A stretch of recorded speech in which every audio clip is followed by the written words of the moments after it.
Harka fuunee oduu harraaf jenne qabannee dhihaanneerraa oduu harraa kan dubbisu Anabdii Fiixeeti. Lammiileen Oromoo 5,000 ta'an seeraan ala mana hidhaa keessa jiraachuu dhaabbanni mirgoota ilmaan namaaf falmu Amnesty International ibsa tibba kana baaseen beeksise.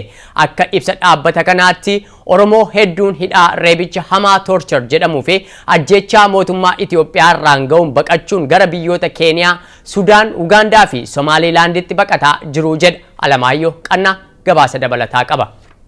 Ibsi Amnesty International baasee akka mul'isutti yoo xiqqaatti dhalattoonni Oromoo 5,000 ta'an erga bara 2011 as waan ilaalcha mootummaa Itoophiyaa hin deeggarre qofaaf mana hidhaa biyyattii garaagaraa keessatti dararaa argaa jiru jedha. Namoota kanneen keessaa hedduun himannaan otoo irratti hin banamin hanga waggaa tokko mana hidhaa keessa yommuu turanitti reebichi hamaan torture jedhamu irra deddeebiin irratti raawwataa jira jedheera. Dhalattoonni Oromoo karaa nagaa mootummaa sana morman barattoota, paartilee mormitootaa, qonnaan bultoota, namoota hojiilee daldalaa irratti hirmaatanii fi kanneen biroon kanneen hidhamuuf xiyyeeffannaan itti kenname ta'uu Amnesty International gabaasee jira. Akka gabaasi kun mul'isutti lammiileen Oromoo hedduun jaarmiyaa siyaasaa adda bilisummaa Oromoo jedhamu waliin hidhata qabu jedhamuun yommuu mana hidhaatti darbaman kanneen hafan immoo mootummaa irratti uummata kakaastan jedhamanii hidhamaa jiru. Amnesty International gabaasa mata duree Because I Am Oromoo jedhamuun baaseen qorannoo dhalattoota Oromoo 200 ta'an biyya Itoophiyaa, Keeniyaa, Ugaandaa fi biyyoota kanneen keessaa walitti qabeen hubadheeraa akka jedhetti sabuma Oromoo ta'aniif hidhaa tasaa himata malee waggaa dheeraa turuu fi ajjechaa fi bakki jiran dhofamuu akka jirus beeksiseera. Baay'ina uummata Itoophiyaa keessaa 40% kan ta'e uummanni Oromoo mootummaa biyyattii bulchaa jiru sabboonummaa Oromummaa cabsuun naannicha saamuu barbaada jedheera. Dhalattoonni Oromoo mirga dhala namaaf morman gabaasii Amnesty International kun gahaa miti jedhu. Yoo xiqqaate lammiileen Oromoo 25,000 ta'an mana hidhaa keessa akka jiran himuun. Bara 2013 qofaa lammiilee Itoophiyaa 528 murtiin du'aa fi hidhaa umrii guutuu itti murtaa'e keessaa 459 dhalattoota Oromoo akka ta'anis gabaasii Amnesty International kun mul'iseera. Ji'a eebelaa bara 2014 barattoonni Oromoo yuunivarsiitota naannichaa keessaa baratan karoora maaster pilaanii Finfinnee gara magaalaalee naannoo Oromiyaatti babal'atu faallaa heera mootummaa biyyattiiti jechuun gaaffii mirgaa kaasan hordofuun hedduun yommuu ajjeefaman kanneen mana hidhaatti darbamaniiru. Kan hafan immoo mooraa waraanaa biyyattii adda addaa keessatti hidhamanii jiru jedheera. Hooggantoonni paartilee mormituu Oromoo 2 Baqqalee Garbaa fi Olbaanaa Leellisaa waan hojjettoota dhaabbata Amnesty International waliin wal arganiif hidhaan yeroo dheeraa itti murtaa'us gabaasni kun beeksiseera. Gama biraatiin qabiyyee mirgoota ilmaan namaa kan lammiilee Oromoo Amnesty International tibba kana baase ilaalchisee maddeen oduu addunyaa gurguddoon kanneen akka BBC, The Guardian, Bloomberg fi raadiyoon sagalee Ameerikaaf kanneen biroonis haala itti aanuun gabaasanii jirani. Lalisee Kaasa'uun gabaasa qabdi. Mootummaan Itoophiyaa miidhaa gara jabeenyaa saba Oromoo irratti xiyyeeffachuun raawwachaa jira jechuun miidiyaaleen maxxansaa fi sabaahimaleen addunyaa garaagaraa gabaasaa jiru. Haaluma kanaan BBC'n akka gabaasetti mootummaan Itoophiyaa Oromoota irratti adabbii hamaa kana kan fudhatu namoota deeggartoota adda bilisummaa Oromooti jedhamanii shakkaman irratti jechuun gabaasee jira. Lammiilee Oromoo deeggartoota adda bilisummaa Oromoo jedhaman kanarratti adabbii gara jabeenyaa kan akka bishaan danfaa garaa dubartii irratti naquu, ija jaamsuu, barattoota rarraasanii reebuu fi mana hidhaa keessatti tarkaanfiilee fudhataman tokko tokkoon barreesseera. Akka gabaasa BBC'tti miseensonni saba Oromoo 60,000 lakkaa'aman seeraan ala ajjeefamaniiru, reebamaniiru, achi buuteen isaanii hin beekamu jechuun gabaasee jira. Mootummaan Itoophiyaa saba Oromoo uummata guddicha biyyattii ta'e dararaa jira jechuun kan gabaase immoo gaazexaa The Guardian jedhamudha. Mootummaan Itoophiyaa barattoota karaa nagaa mormii isaanii dhageessisan ajjeesuu fi hidhuu isaa ni beekama jechuun gaazexaan kun eereera.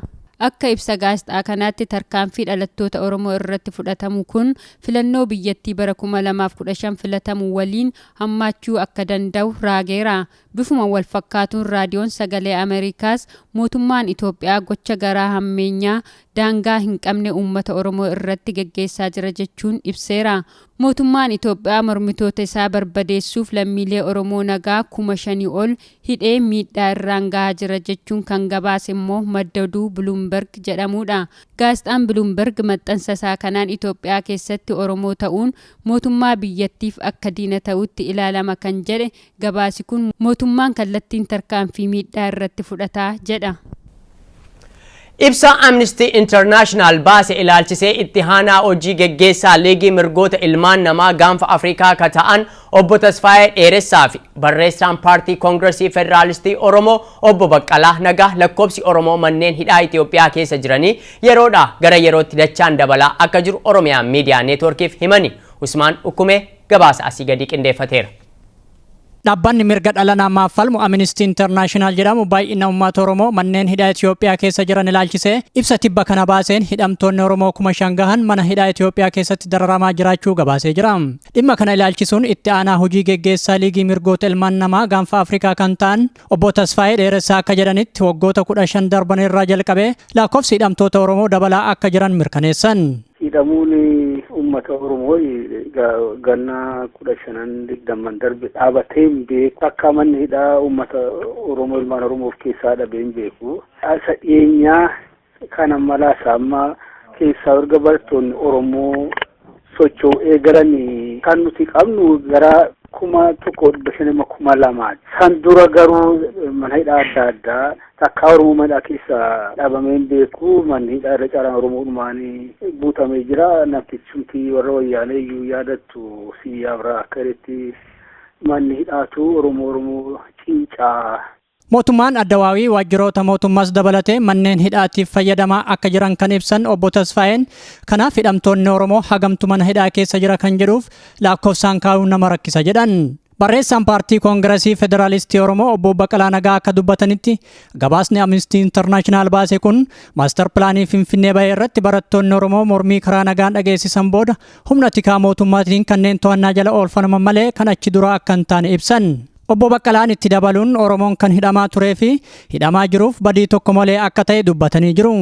Waa lamatu jira. Oromoonni wanti inni hidhamuuf inni guddaan qe'ee isaarratti qe'ee namaa dhaqeetu hin ta'in lafa isaarratti biyya isaarratti kan hidhamaa jiru maqaan bahee fi warri isa hidhu immoo riisoorsii barbaachaaf isa hidhu. Lafa isaa barbaacha, qabeenya isaa barbaacha, taayitaa isaa aangoo isaa barbaacha. Hoo hamilee isaa cabsanii hidhan malee, hoo dararan malee hamileen isaa waan hin cabnee fi waan inni qabu qabeenyaa isaa saamuun hin danda'amu. Kana har'a miti kan jalqabame. Waggoottan 100 booda gara boodaatti deebinee hoo ilaalle mootonni Itoophiyaa kan godhan isuma kanadha.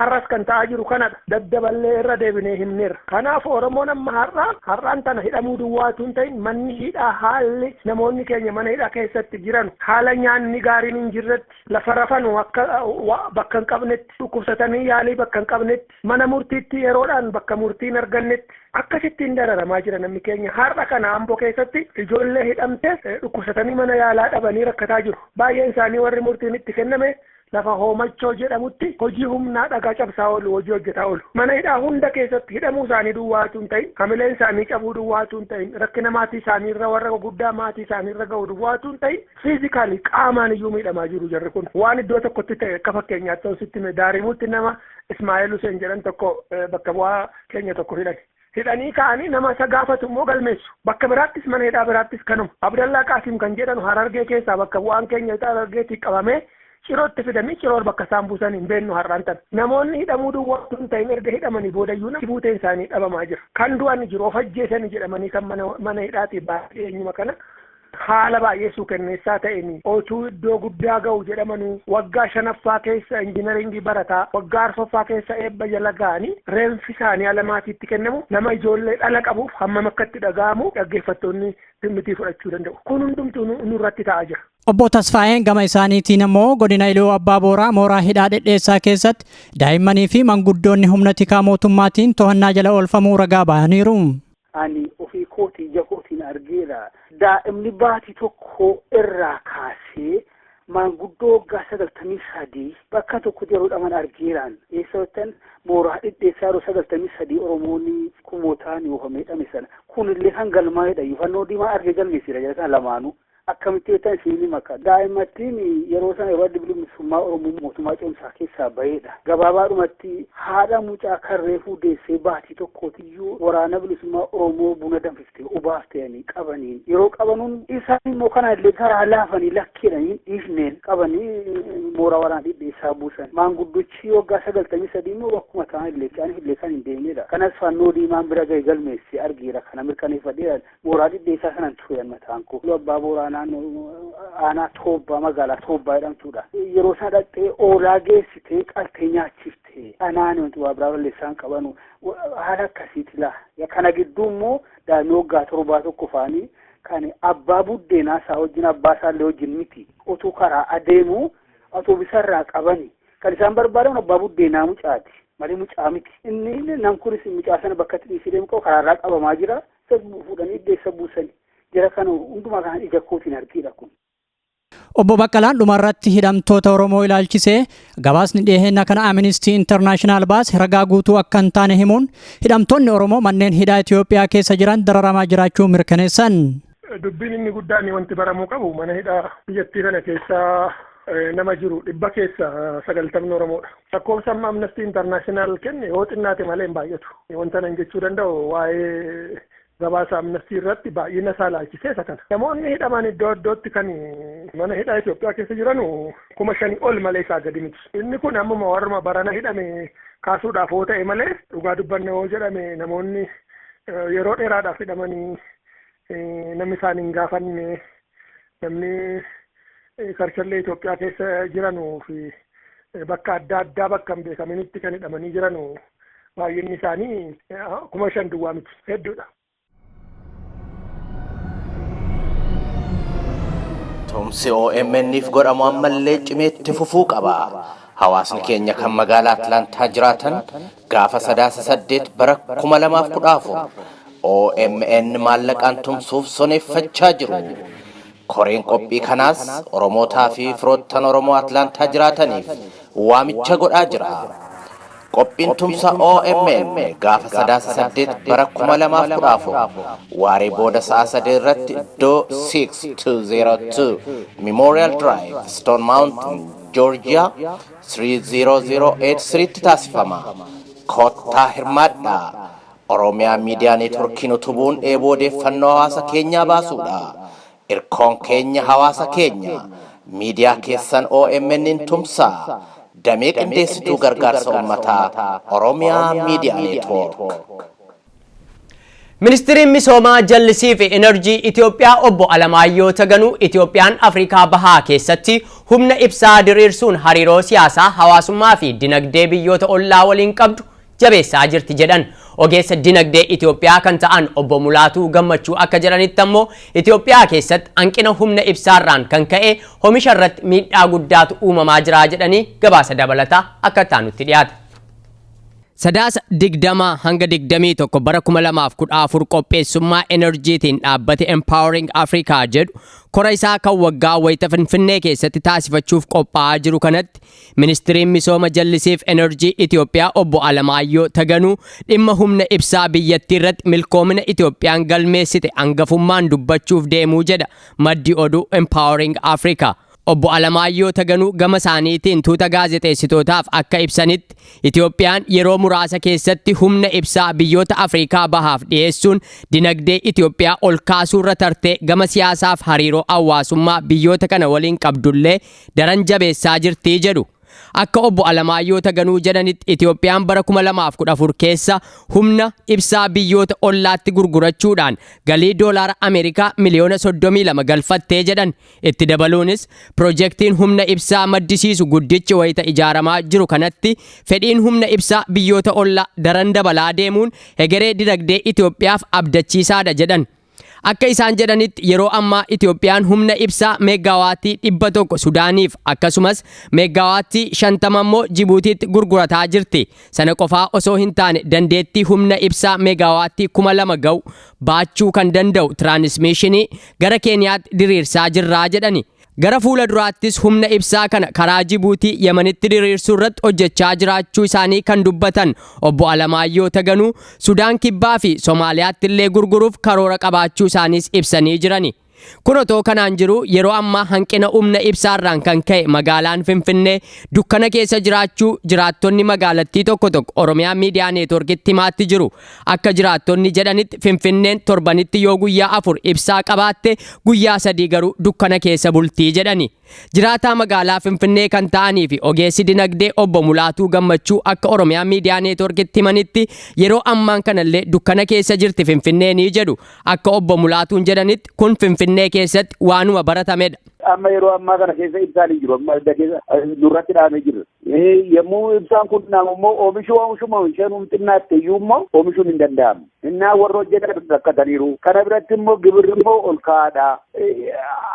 Isatu naa galuu didanaan akka ta'e argitee karaa kamiin waan ta'e. Guddina biyya tokkoof murteessaan humna ibsaa ta'e utuu jiru oomishni biyyattii dabalaatti jira. Itoophiyaan guddina induustiriin tarkaanfachaa jirti wayita jedhanii nutti himaa jiranitti biyyattiin ibsaa gurgurachuun ofimaatti jirtu kun ofii dukkana keessa jirtii jedhu obbo Mulaatuun kun ammoo walumaa galatti guddina biyyattii isaan nutti himaniif faallaadha jedhanii jiru.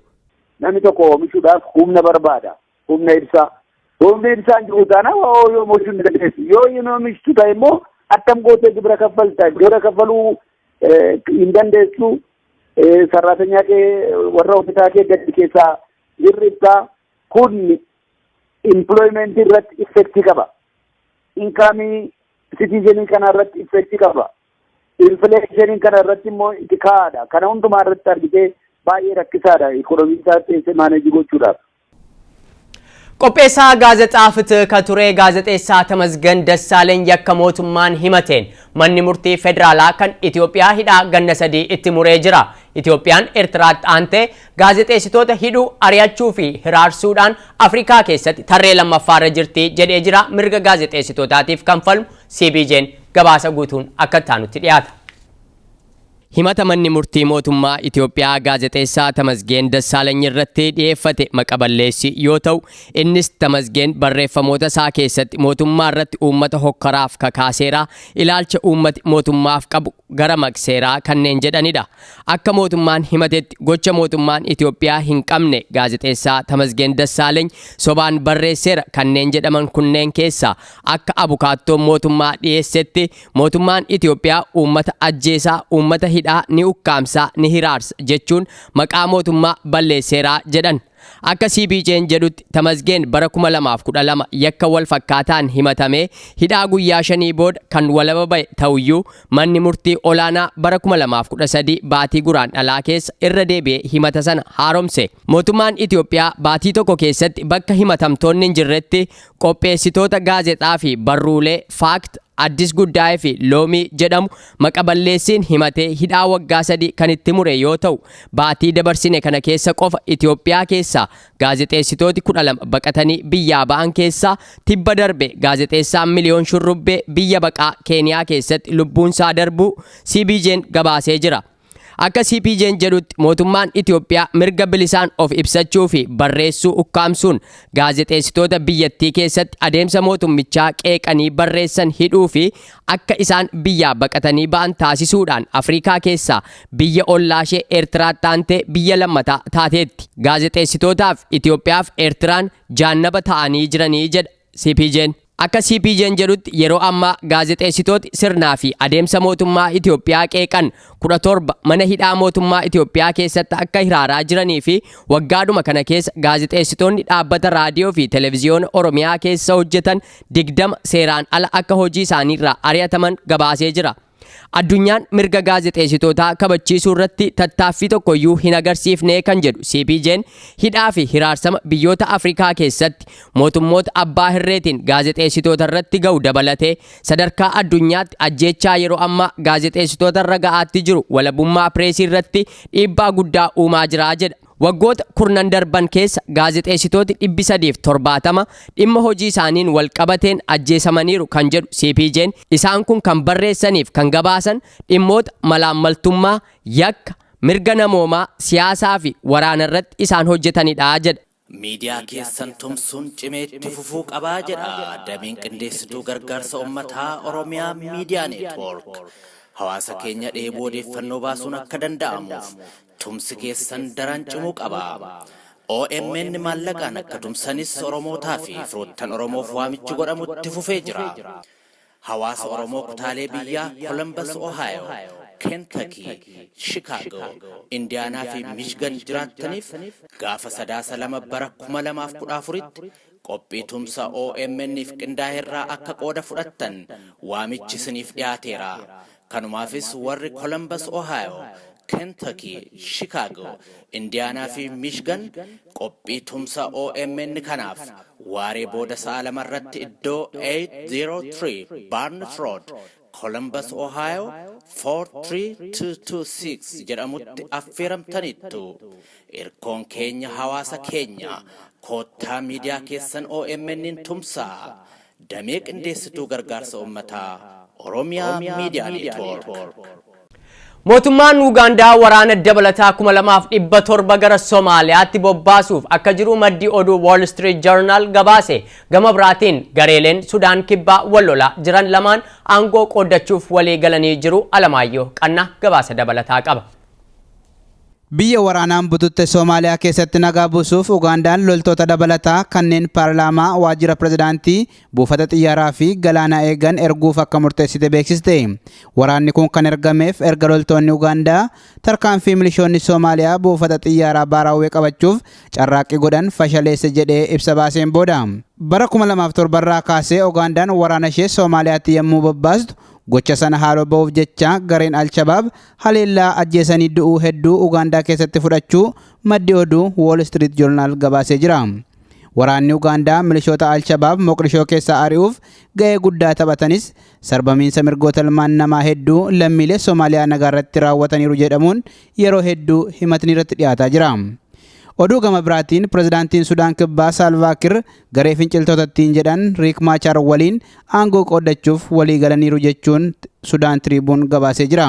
Akka oduu kanaatti pirezidaantiin Sudaan kibbaa Salva Kiir Mardiyaat aangoo ministeera muummee morkataa isaanii Riek Machariif kennuuf fedhii agarsiisaniiru jedha.